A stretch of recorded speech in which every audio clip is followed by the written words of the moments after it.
Hoi almal, dis Juffrou Nagel en vandag doen ons Ek het 'n huisie by die see. So hier is die gedig, so here's the poem, we're going to read it. Please listen for the alliteratie and the assonantie like I highlighted it. And then you just need to know obviously on your own that alliteratie is alliteration, so it's the consonant sounds, and that assonantie is assonance, the vowel sounds. And sometimes you'll see that it sort of like almost goes over from one line to the other, and that is when there is enyambement. When you're sort of saying it as one line, the alliteratie or assonantie can actually flow into the next line. But yeah, let's read the poem. Ek het 'n huisie by die see, dis nag. Ek hoor aan een die golwe slaan, teenoor die rots waarop my huisie staan, met al die oseaanse woeste krag. Ek hoor die winde huil, 'n kreun, 'n klag, soos die van verlore siele in hul nood, al dwalend, klagend, wat in graf en dood geen rus kon vind nie, maar nog soek en smag. My vuurtjie brand, my kersie gee sy lig. Ek hoor dan maar hoe loei die storm daar buite. Ek hoor hoe ruk die winde aan my ruite. Hier binne is dit veilig, warm en dig. Kom nag, kom weer en wind, kom oseaan, dit is 'n rots waarop my huisie staan. So now we just have to look at the uiterlike bou, so the typography actually, what the poem actually looks like. So number one, it has 14 versreels, okay? It consists of an octave, which is 8 lines, a quatrain, 4 lines, and then a rhymende couplet, so they like the last 2 lines, they rhyme. So this is like an Engelse sonnet, okay, an English sonnet, but the rhyme scheme is different. Die rhyme schema is anders. Something that is similar though is that een gedagte regdeur wat afgesluit word met 'n gevolgtrekking in die couplet.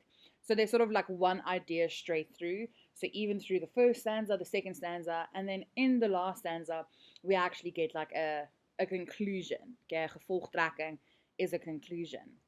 And then innerlike bou. Okay, so what happens in the inside of the poem, obviously. And there's progressie. Okay, so there's progression in this poem. So if we start with the first stanza, die octave, the 8 lines, it describes the toestand buite. Okay, it beskryf die toestand buite, so it describes what it looks like outside. It describes the storm that is outside. In the second stanza, the quatrain, okay, the 4 lines, atmosfeer binne, it describes the atmosphere inside the house.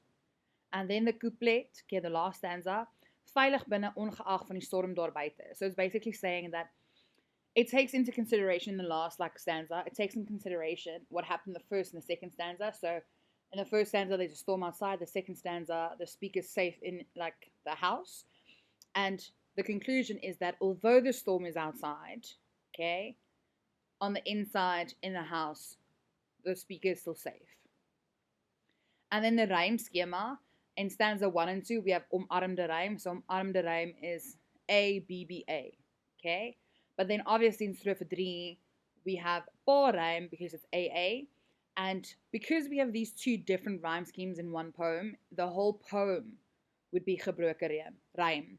So gebroke rhyme is basically, obviously, you have a rhyme scheme or you have words that rhyme, but it's broken. So it's not one set rhyme scheme throughout. Okay. So ek het 'n huisie by die see. We're just going to look at the title right now. So with huisie, dis in die verkleiningsvorm, 'n liefdevolle verhouding, konnotatief, huisie is weerloos. So it's just saying like huisie, you know, the person could have said huis, but they didn't. They used the diminutive. And in Afrikaans, I don't know if, as non-Afrikaans speakers, you might have realized this, but a lot of the times to show sort of like love towards something or someone, we would actually make it smaller, if that makes sense. So yeah, so it says they're liefdevolle verhouding, it's a loving relationship with the house. And then also figuratively what it could mean is that the house is like sort of defenseless. So weerloos is like defenseless against other things because it is so small compared to the things on the outside. In the case of this poem, it is very small compared to the storm that is outside. Okay, and then throughout the poem we have intertextualiteit, so intertextuality. Verwysing na gelykenis, parable uit die Bybel. So it's just like throughout the poem, like this whole idea, there's a reference to the story, like the parable out of the Bible. So die dwaase man het sy huis op die sand gebou en die wyse man het sy huis op 'n rots gebou. So we used to have this little song when I was younger. We would just be that like from the Bible, that the foolish man builds his house on the sand. Obviously, that's not a very stable base to build anything on. And the wise man built his house on a rock. And obviously, that was a very stable like base, and it works out for the wise man. So as 'n mens se lewe op die regte fondamente van geloof, 'n rots gebou word, sal jy enige storms in jou lewe kan hanteer. So it just says that if you build your life on the right like foundations, in this case the foundation is the rock, and figuratively it is your beliefs and your religion, you will be able to deal with any storms that actually come in your life. Okay. So let's just start with the first line. Ek het 'n huisie by die see dis nag. So ek is 'n eerste persoon verteller, persoonlik. So it's a first person speaker, so it makes the poem very personal. Then the whole ek het 'n huisie by die see, okay, is 'n stelling word gemaak, so a statement is actually made here. It's saying I have a house by the sea. Like it says it's a statement. So a het, besit klaar die huis. Het basically implies that the person obviously already has the house. It doesn't say I want to have a house by the sea. It says I have one. And then huisie, metafoor van die spreker se geloof in God. So the huisie is sort of like a metaphor for the speaker's belief in God, okay, and the speaker's trust in God. And then dis nag, letterlik dis donker op jou weerlooste. So literally dis nag means that it is dark, okay? And usually we also know this, that like you sort of feel at your like sometimes unsafest, if that makes sense. I don't even think unsafest is a word, but you understand what I'm saying.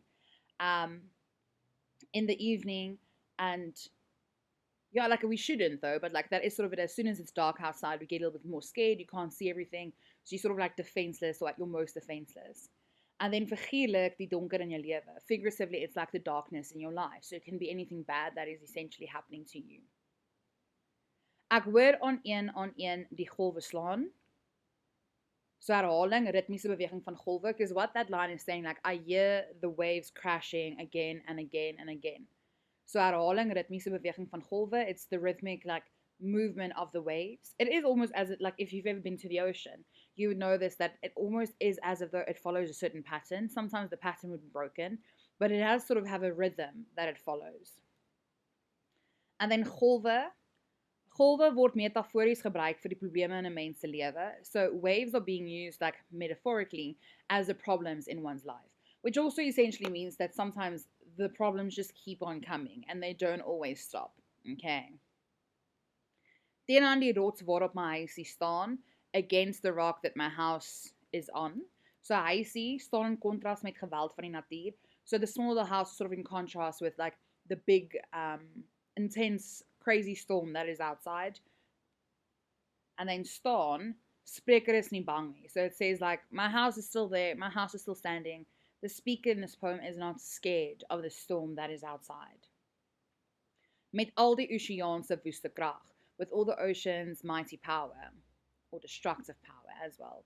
So rof, 'n seestorm was die oorsaak van die golwe, angswekkend. So there was like a storm, like it's really like rough, it's maybe high tide as well, and that's why it's so intense. But the reason the waves are so intense is because it was a result of like a storm. Okay. So ek hoor die winde huil, 'n kreun en 'n klag. So I hear the wind crying. And then just like a kreun en klag is basically sort of like the sound it makes. Like, I can't mimic the sound, that's gonna be weird. But personifikasie, geluid van die winde. Obviously, the wind can't really cry, and therefore it is personifikasie, personification. It's just obviously the sound the wind makes. And I think we've all heard this. When the wind is really intense, it does almost have like a howling, whistling type sound. And then we have an aandagstreep. So just remember, aandagstreep, I know in English you just call it like a hyphen. But an aandagstreep in Afrikaans, if you translate it directly, it's an attention line. Okay? So it's just basically emphasizing what is following. And that's what it says. Beklemtoon die geluide. It emphasizes the sounds. 'n kreun, 'n klag. Now both of these sounds are pretty like harsh sounds. They're not very like nice, calm sounds. They're very harsh sounds. So klanknabootsing, so it's onomatopoeia because it mimics the sound that the wind is essentially making. Soos die van verlore siele in 'n hul nood. So the wind is crying like those of lost souls, sort of in panic, or yeah. So vergelyking, verlore siele wat nie gered is nie, hulle het nie op God vertrou nie. So it's a comparison. It's like the lost souls that weren't saved after they died. It says that because they didn't believe in God. Al dwalend klagend, wat in graf en dood. Okay, so they're basically like just aimlessly moving, and they're complaining. So dwalend is just like sort of aimlessly moving. Klagend is complaining. Yeah. So geen specifieke doel nie. So when you're just sort of like drifting around, you don't really have a specific purpose. And that is what these souls also like. They don't have a specific purpose. Klagend is klankknopbootsing, klaar die hele tyd. So it's onomatopoeia because it's them complaining. And then graf en dood. Okay, so that means in grave and death. Essentially, they mean the same thing, don't they? So it's tautologie, which means the opstapeling van woorde met dieselfde betekenis. It's sort of like adding a bunch of words together that mean exactly the same thing. Okay? And in this case, both of these things refer to death. And it's just there to emphasize death. Geen rus kon vind nie, maar nog soek en smag. So it says like these souls are just like drifting, complaining, and even in like the grave and death, they couldn't find any rest, but they're still looking for it. Like they still like sort of yearning for it. They really want it. So nog, die dood is veronderstel om verligting en of rus te bring, maar dit het nog nie. So death is supposed to bring like relief and for you to rest, but in this case with these souls, these lost souls essentially, it hasn't actually brought that. And then line 7 and line 8, in nood, want hulle kan nie tot rus te kom nie, soos die storm. So the reason these souls are sort of in panic is because they can't get to rest, like they can't rest, and it's like the storm. The storm doesn't want to go and lie and rest. The storm is still really intense. Okay, then that was the first stanza, this one. And then, my vuurtjie brand, my kersie gee sy lig. Okay, so my fire is burning, my candle gives its light. So vuurtjie, verkleining, skep intieme, vreedsame atmosfeer, rustig. So just once again, making it smaller, giving it the diminutive. It sort of creates this intimate, peaceful atmosphere, showing that it's really calm inside of the house. And now if you think about comparing that to what we read in stanza 1, where the storm's crazy outside, we do have some contrast. Kersie gee sy lig, kersie verskaf lig, symbolies van hoop, in contrast met versreel 1. So it just says, obviously, the candle is giving its light, and it is sort of like light, obviously symbolic of hope, and in this case, it is standing in contrast to line 1, because in line 1, it says, dis nag, it's dark, and here, in line 9, it says, there's light. So ek hoor dan maar hoe loei die storm daar buite. So the speaker inside the house hears how the storm's hitting outside. So where it talks about the gehoor sintuig, so your hearing sense, the sintuig is a sense. Loei is klanknopbootsing. It basically means hitting, like how the storm is hitting, so it's onomatopoeia. Ek hoor hoe ruk die winde aan my ruite. I hear how the wind is like sort of like rattling my windows. So where is once again the gehoor sintuig? You'll see sort of throughout this poem, even in stanza 1 as well, the hearing sense, gehoor sintuig, is really important. Okay, so this person is inside. Remember, outside it's dark. So the person won't be seeing the storm, but they can hear the storm. Okay, so ek hoor hoe ruk die wind aan my ruite, hoor gehoor sintuig. Hier binne is dit veilig, warm en dig. But inside, it is safe, warm and cozy.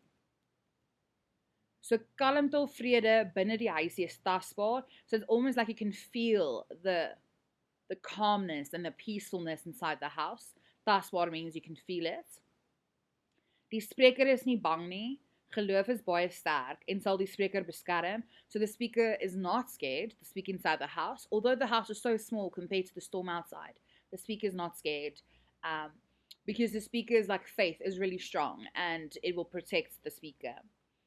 Ons kan nog die storm daar buite hoor, maar die spreker voel steeds veilig binne die huisie. So that's just saying that although we can still hear the storm outside, inside the house, the speaker feels very safe. Okay, and then this is just between stanza 1 and 2, because this is stanza 2, 9 to 12. So Daar is kontras tussen strofe 1, groot wilde donker storm daar buite, en strofe 2, klein rustige lighuisie binne. So there's contrast between stanza 1, where there's a big, wild, dark storm outside, and stanza 2, where it's a small, calm lighthouse inside. Okay, so we have that contrast. So this is the last stanza. Kom nag, kom weer en wind, kom oceaan. So it's saying, come night, come weather and wind, come ocean. So the repetition of the kom. So herhaling van werkwoorde, gee opdrag of bevel, beklemtoon die uitdaging, spreek daag die natuurelemente uit.